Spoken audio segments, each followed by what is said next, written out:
The kind of important quality of the first phase of our marriage was that we took it for granted. That just feels totally ick and untrue to me. And I'm so pleased to be 56 and mature enough not to spin out and have a whole emotional response and instead be amused that you could possibly say it that way. I definitely felt like I took it for granted compared to how I relate to our connection more recently.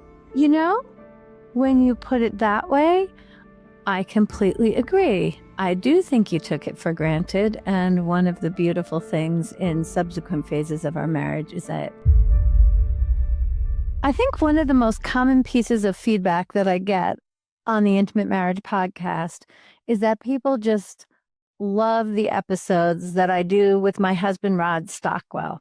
So with that in mind, welcome back to the podcast, sweetheart. Hello, everybody. Today, we just want to talk about a simple concept that actually can be so very helpful. It's this idea that everyone has multiple marriages, and some of us are lucky enough to have them with the same person. Anything you want to say about that concept before I proceed? Well, just the idea that children go through different phases. There's the idea that they're one way when they're toddlers and another way when they're going to grade school and another way when they're in high school. And it's very obvious the differences for children, but sometimes it's not so obvious that adults and relationships go through phases. Yeah, that's such a good point, because I think the cultural meme is development happens until 21 and then you're an adult, and there's the idea that everything is downhill after 35. Right, but it's just deterioration, not development, which is so not true. And when you really dive into human development, you get to see the riches that come with really each age, each decade, and each developmental stage. But that's more generally about humans, also very important and interesting. But we really want to talk about the development of relationships in general and our marriage in particular. And I think one of the really important contexts for this conversation is the whole idea that having a fantastic relationship is a learnable skill. That is something that it's on my website in multiple locations, and I say it often when I'm interviewed. And I think it is so important because it's very easy to think, oh, the reason things are so complicated, hard, or disconnected in my marriage, I just picked the wrong person, or I wish he or she were different in these ways. And yes, maybe you didn't exactly pick the wrong person, but it's time for a different person. That's possible. And maybe it's possible that it's important for your spouse or you to change. But deeper than both of those realities is really asking yourself, what kind of growth would really nourish our marriage next? What is it time to let go of, and what is it time to embrace in your relationship in order for it to become the kind of marriage that you actually want it to be? So with that context in mind, we thought it'd be fun to kind of have an overview of the marriages we have had to one another. And let me be very clear, it definitely happens that there's some number of people who get divorced and remarry one another. We have never done that. And I don't know that we have always been aware of when we have transitioned from one marriage to the next, except in hindsight. What do you think about that, sweetheart? Yeah, I was just thinking while you were talking that I am aware first on the surface that I'm a different person than I was 10 years ago and 20 years ago. And what's important to me and what I care about and what I focus on is absolutely different, and what I'm afraid of or not afraid of. But in terms of our relationship, I think the first phase of our relationship was when we weren't really giving it a lot of attention. We were focused on our growing in our careers and changing diapers and young children. And we were really focused on outer things. Our relationship was we kind of took it for granted during that phase. Yeah. Okay. So this is one of those moments where I want to point out that we can have the same idea and express it differently. And we can also have different ideas. So I myself would never say that the kind of important quality of the first phase of our marriage was that we took it for granted. That just feels totally ick and untrue to me. And I'm so pleased to be 56 and mature enough not to spin out and have a whole emotional response and instead be amused that you could possibly say it that way. Anything you want to say before I continue?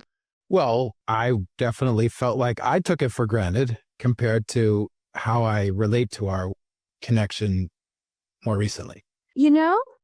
When you put it that way, I completely agree. I do think you took it for granted. And one of the beautiful things in subsequent phases of our marriage is that you didn't. But I do not feel like I took it for granted.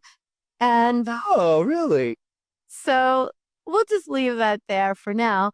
I do want to say that the early phase of our marriage was, yes, when we were focusing on our careers. We got married while we were in medical school, had our first child within the first year of marriage at the end of my third year of medical school, the second one just before starting my internship. So I really agree that the other things were definitely calling for our attention. And we both felt it was right to prioritize our career and our parenting. And so it wasn't actually especially problematic for us because we were aligned with that. And I want to say that I think a lot of couples, due to when they get married and when they have children, if they have children, and what careers they're in, there are a lot of different variables, that they often do have a first phase of marriage where they can just enjoy being in love and come home from work and have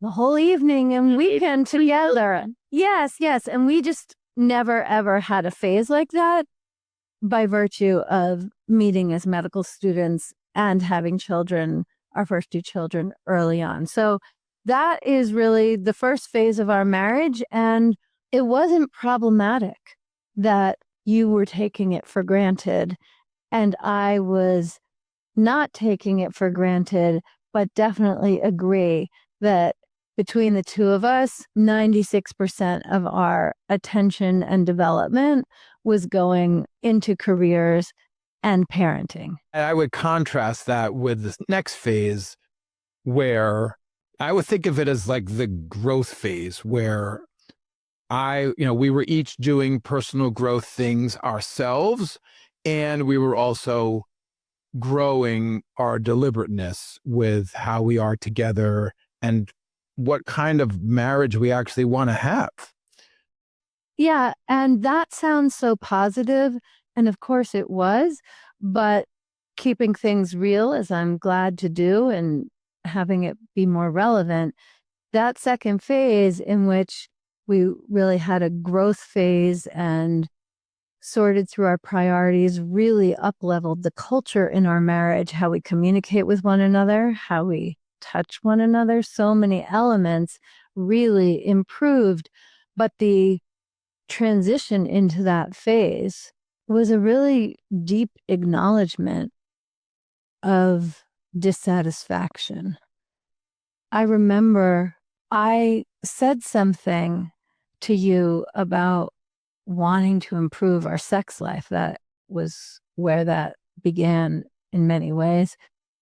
But I think I wanted to say that and sat on it for a good 6 months because I was so petrified that the collaborative balance we'd achieved would just unravel once I said that. And as a child of divorce, I thought, what if I bring up this concern and when we get divorced, I look back and think it all began with my saying that I really would like to put some attention on improving our sex life. Yeah, both of us, I think, had a fear of divorce that meant that during those transition times when the structure of our marriage needed to change and update, we were afraid that we could have divorced, and maybe that's when other people would, using your analogy, go on to their second marriage or a next relationship. But it's kind of the next relationship that you and I had together.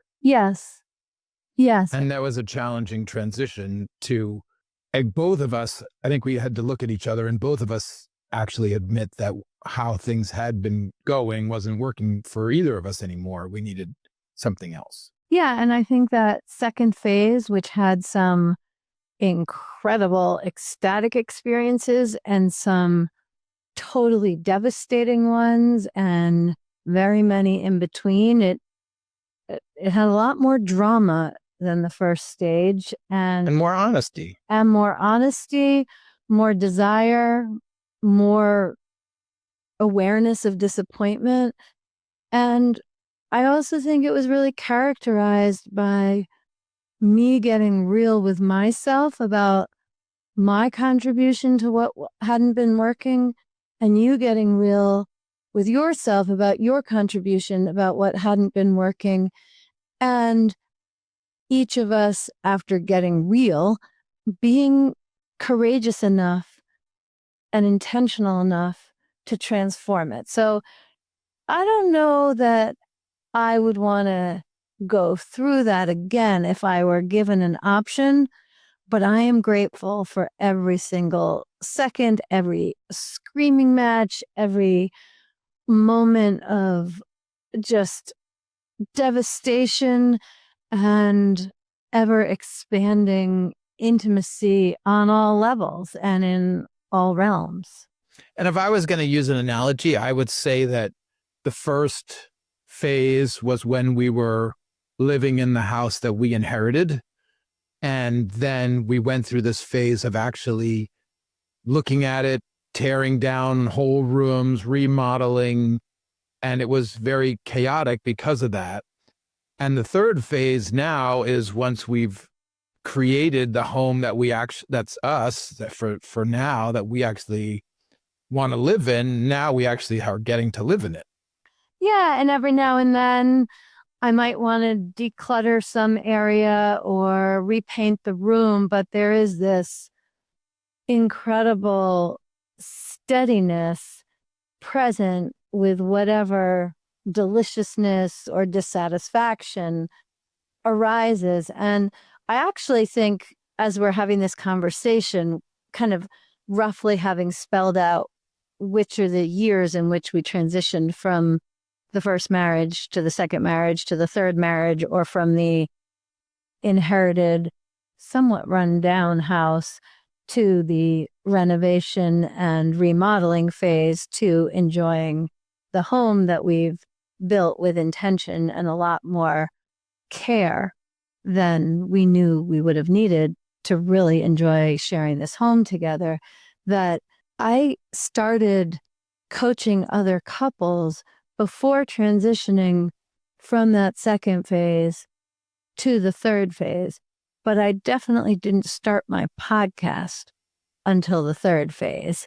And I think every single episode, either in questions I'm asking guests or in things I'm sharing myself, really come from the benefit of being in a beautiful home with incredible landscaping and a variety of rooms. Some rooms have a lot of art, some don't, all of which is metaphor for the fact that I just feel so grateful and satisfied, and like neither of us take our marriage for granted.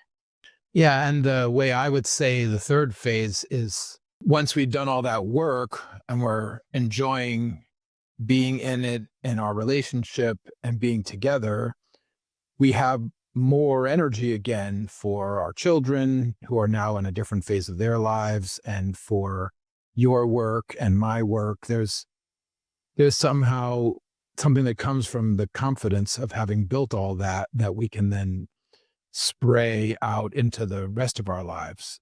Yeah. And I don't think we have a lot of vocabulary to describe how good a third marriage is or a mature marriage is. And I have to say personally, I'm so excited that we're in our 50s and we have I don't know how many more marriages ahead, but we certainly get to enjoy being in this quote, home we have.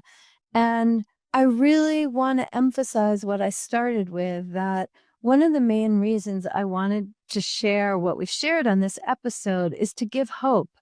If someone had knocked on my door and I chose to answer honestly during the first phase, during the somewhat rundown inherited home phase, and they wanted to interview me about our marriage or what's possible in it, I mostly would have avoided answering. I actually would have just felt like, if I was being honest, I just didn't have enough clarity or confidence because I was in the challenges, in the good collaboration, but not enough intentionality in how we were with one another. And if somebody wanted to ask me during the second phase, I would have been like, this is extraordinary. There's so many highs, so many lows. I know I'm going to come out okay because I'm growing so much. I just don't know how we're going to be, where we're going to land. It was such uncharted territory, the remodeling and renovation phase, and really learning to be honest with myself and honest with you, and to make room for you to be honest with me. I'd never seen that before. I didn't know what happened when you bring the standards and the courage that we brought to that phase.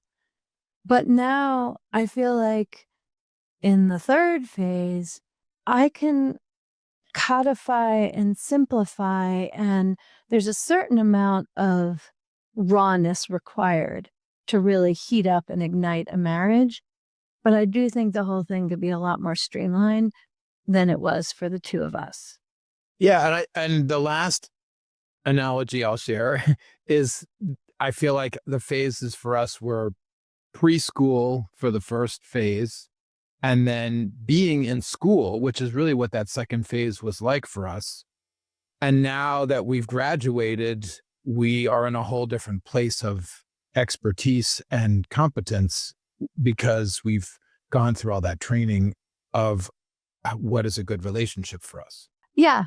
And I know I said it twice already, but really my purpose in sharing all of this is to invite you to consider what's working really well in your marriage and what isn't, and how do you want to put attention on it so that it can grow and transform in the ways you desire and ways you can't really plan for, in order to feel more fulfilled, more nourished, more self-expressed, enjoy more pleasure and more peace.